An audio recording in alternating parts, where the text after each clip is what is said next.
Stéphane Genier, je suis designer indépendant. Donc je travaille globalement dans le produit, la communication, avec des clients relativement divers et variés, des grands comptes, des particuliers, tout un panel de besoins. Alors le workshop tourne autour de l'éco-packaging, de la dualité recyclage et réutilisation, réemploi, prendre conscience aux étudiants que allonger la durée de vie d'un packaging, c'est peut-être plus important que vouloir à tout prix recycler les matériaux.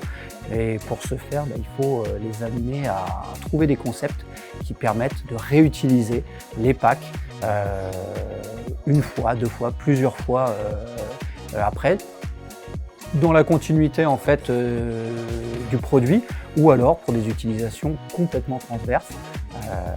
Ça, c'est le choix.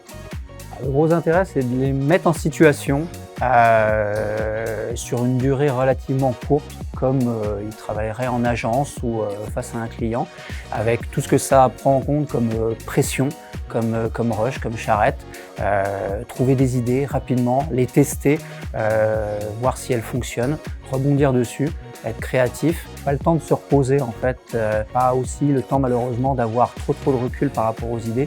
Donc il faut être vraiment très réactif et c'est ça qu'on attend d'eux. De la réactivité, de la créativité, et dans un format très court comme ça, c'est vraiment un catalyseur.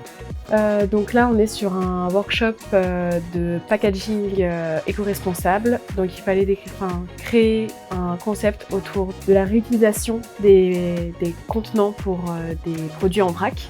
Donc la majorité de la classe est tournée vers l'alimentaire. C'est aussi mon cas.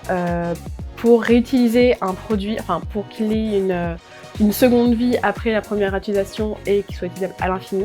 Puisque les sachets sont imperméables, j'ai voulu créer des packs dans lesquels on peut acheter ses fruits et légumes à noyaux et ensuite les faire pousser chez soi directement dans le sac dans lequel ils ont été achetés. Donc ça, c'est le croquis global. Donc des sachets qui sont rectangulaires et plutôt plats quand on les prend. Ensuite, on les remplit avec les fruits et légumes. Quand on rentre chez soi, on garde les déchets alimentaires et les déchets organiques et on en fait du compost dans un premier sac. Ensuite, quand on rachète des produits alimentaires, donc nos fruits et légumes à noyaux ou non, on peut les faire repousser en les plantant dans le sac avec le compost préalablement fait. Du coup, on devait repartir d'un packaging existant pour des sachets en vrac, donc qui étaient en craft, et en fait, on devait trouver un concept pour pouvoir réutiliser le sachet après pour offrir une expérience utilisateur.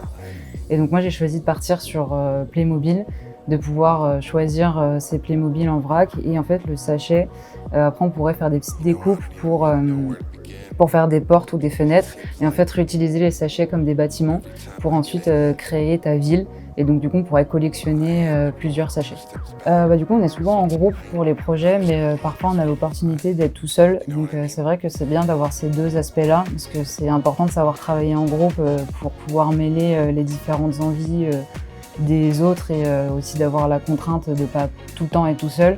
Mais c'est vrai que c'est sympa aussi quelquefois d'être seul, parce que on peut vraiment faire ce qu'on veut à 100%. Donc c'est bien d'avoir les deux aspects-là dans l'école.